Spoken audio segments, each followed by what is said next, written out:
이젠 서울, 부산, 대구 이 세 곳만 이겨도 국민의힘은 승리라는 말을 쓸 수 있겠구나. 이제 그런 겁니다. 저 서울, 부산, 대구가 최대 격전지가 되고 있습니다. 지방선거에서 그렇다는 거죠. 제가 국회의원 재보궐선거는 따로 말씀을 드리겠습니다.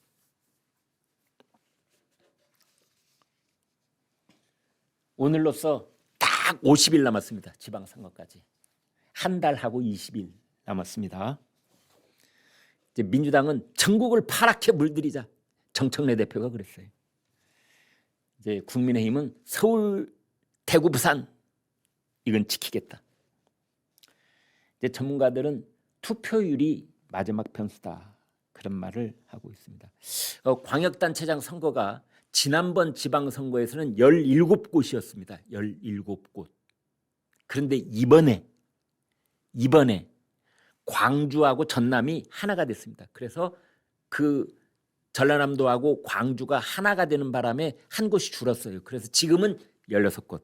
지난번 지방선거 때는 17곳. 그 이제 16곳인데 이 16곳 중에서 후보가 확정된 곳이 민주당은 12곳, 국민의힘은 9곳. 그래서 그 양당이 확정된 후보가 겹치는 곳, 양당이 다 확정된 곳은 6곳 이렇게 되어 있습니다. 민주당은 20일까지 이제 다 마무리를 짓겠다고 그러고 국민의힘은 조금 늦어서 30일까지 다 마무리를 짓겠다 그러고 있습니다. 지난번 2022년 그때 지선 때는 전체적으로 광역단체장 17개 중에서 국민의힘이 12개를 이겼습니다. 압승을 했습니다. 그때는 국민의힘이. 이제 민주당 쪽에서는 아무튼 국정 안정론, 내란 심판론 이제 이 두 개 바퀴를 굴려가겠다고 하는 거고, 뭐 민주당 안팎에서는 경북을 제외하고 15곳을 다 이기자 이러고 있답니다. 국민의힘에서는 정권 견제론 이제 그렇게 되고 있습니다. 국민의힘의 정희용 사무총장, 입법, 사법, 행정 이 세 개를 다 장악한 민주정권의 폭주를 막아야 된다. 지방정부 견제 못하면 연성 독재가 시작된다. 그래서 국민의힘에서는 지금 일단 서울, 부산, 대구 여기 집중하자 그러고 있습니다. 아까 말씀드린 것처럼 이제 막판 변수가 뭐냐? 막판 변수 제가 좀 정리를 해서 말씀을 드려보겠습니다. 막판 변수 일단은 보수의 결집, 샤이 보수라고도 하죠. 그건 항상 있습니다. 보수 유권자들은 어떤 선거가 됐든 대통령 선거가 됐든 총선이 됐든 지선이 됐든 자신의 의사를 여론조사 기관에게 그대로 드러내는 그 비율이 진보 쪽보다 좀 낮습니다. 그래서 이제 여기 샤이 보수가 있다고 보는 건데요. 막판 결집이 되느냐? 그것이 투표율로 나타날 것이다. 2018년 지방선거는 투표율이 60.2%. 그런데 바로 직전 지방선거는 투표율이 50.9%입니다. 지금 인공지능에다가 시뮬레이션 돌려보면 6월 3일 이번 지방선거 투표율은 약 55%쯤 될 거라고 보고 있습니다. 지난번 대통령 선거는 투표율이 79.4%, 80%쯤 됐었습니다. 총선거는 67%였습니다. 지방선거는 한참 낮죠. 여론조사를 봤더니 수도권만 좀 보겠습니다. 서울, 인천, 경기. 한국갤럽하고 세계일보가 조사를 했는데 정권 지원론이 서울 52, 인천 52, 경기 55. 지금 저 화면에서 보시는 저거는 이제 저건 저거예요. 네. 저거는 국회의원 선거 저희 투표를 잠깐 올렸습니다. 그 국회의원 선거 할 때 저걸 다시 한번 자세하게 말씀을 드릴게요. 그리고 정권 견제로는 서울 35, 인천 31, 경기 32. 그러니까 수도권만 놓고 봤을 때 서울, 인천, 경기 이렇게 세 곳 놓고 봤을 때는 정권 지원을 해주자, 정권 견제를 해주자 양쪽이 약 20%포인트 차이가 납니다. 그래서 그 여당 지지세가 뚜렷한 것 아니냐 그런 건데요. 일단 지금 이제 50일 남았는데 D-50 지금 최대 변수를 뭐라고 보여야 될 것이냐. 첫 번째 샤이 보수, 두 번째 중동 전쟁, 이란 전쟁 어떻게 되느냐. 세 번째는 인물 경쟁력. 지방선거는요 정당 지지율 별로 관계없습니다. 제가 분명히 말씀드립니다. 정당 지지율 별로 관계없습니다. 지방선거는 인물을 보고 뽑습니다. 특히 광역단체장, 서울시장, 경기도지사, 인천시장, 충남지사, 대전시장, 충북지사, 강원지사, 부산시장, 경북지사, 경남지사, 대구시장. 제가 호남 지역은 따로 말하지 않겠습니다. 거기는 민주당 내에서의 인물을 보고 판단할 가능성이 높다. 이렇게 보시면 되기 때문에 그렇습니다. 이제 이렇게 봐야 되지 않겠는가라는 생각이 들어요. 그래서 인물 경쟁력이 중요하다. 이제 이게 한국일보가 그렇게 봤는데요. 경향신문은 또 이렇게 봤습니다. 3대 변수를. 대통령의 국정 지지율. 그게 지금은 이제 고공행진을 하고 있지만 50일 뒤에도 그럴 것이냐라는 점 하나 하고, 그 다음에 샤이 보수, 보수의 재결집이 일어날 것이냐. 그 다음 하나는 중동발 위기. 또 이렇게 봤습니다. 그런가 하면 조선일보는 아무튼 아까 말씀드린 세 개 지역 최대 격전지 서울, 부산, 대구 여기에서 국민의힘이 거기를 지켜내느냐. 현재 현역 광역단체장이 국민의힘이니까 이제 여기를 지켜내느냐 아니면 민주당에게 뺏기느냐에 따라서 장동혁과 정청래의 운명도 갈릴 것이다. 이렇게 봤습니다. 여론조사는 민주당이 앞서는 것으로 나와 있습니다. 서울만 볼까요? 서울.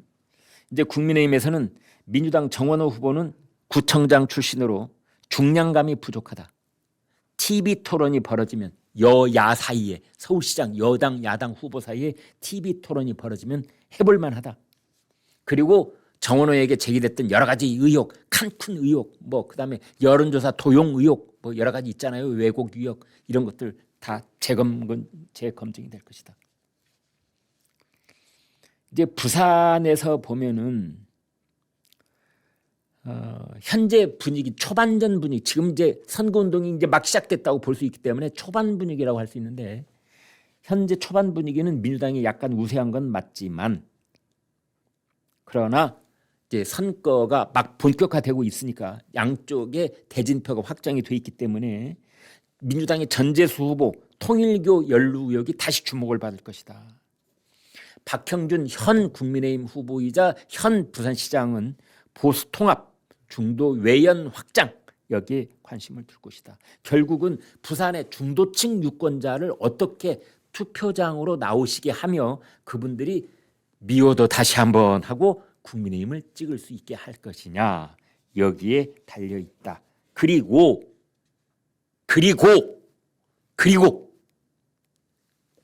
부산 북갑에 국회의원 재보궐선거가 확실한 한동훈 전 국민의힘 대표와 이 박형준 부산시장 후보가 서로 연대를 해서 쌍두마차 바퀴를 굴리면 훨씬 유리한 지형이 펼쳐질 것이다. 그렇게 보고 있습니다. 대구로 가보겠습니다. 대구는 물어볼 것도 없이 보수 텃밭이었는데 지금은 격전지로 분류가 되고 있습니다.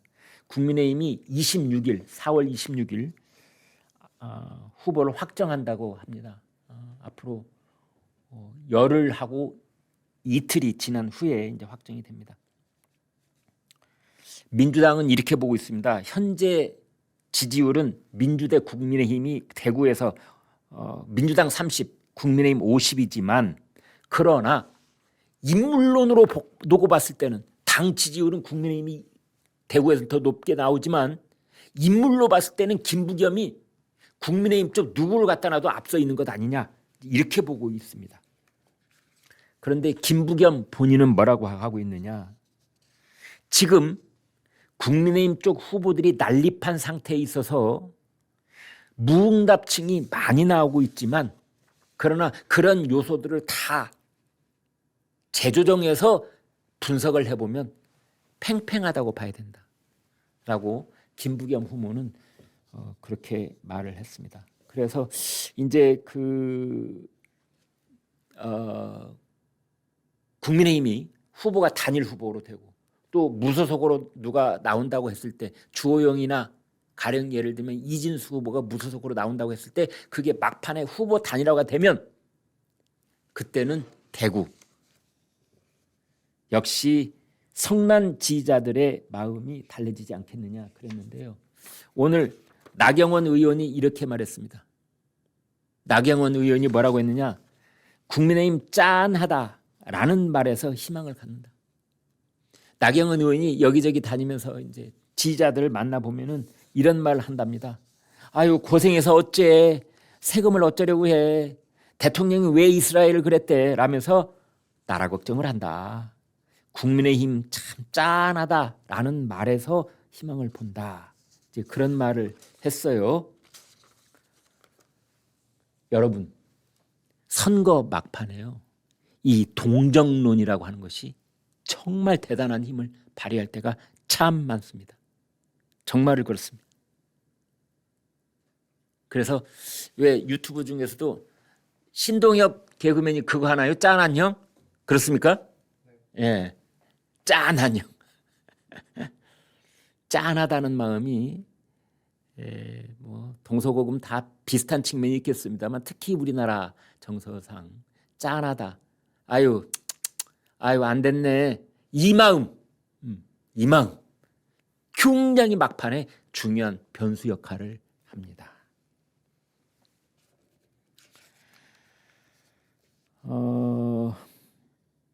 제 생각을 말씀드리겠습니다.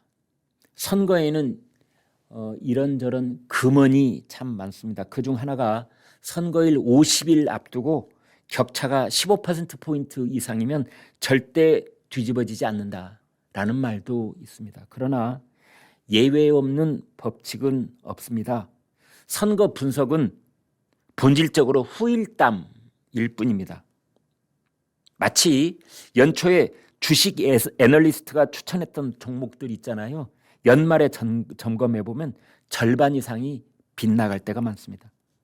경제부 기자가 집을 사거나 주식을 사면 그때는 팔아야 될 때다. 뭐 이런 말도 있습니다. 정치부 기자가 당락을 예언한 것은 대개 뒤집힌 경우가 참 많습니다.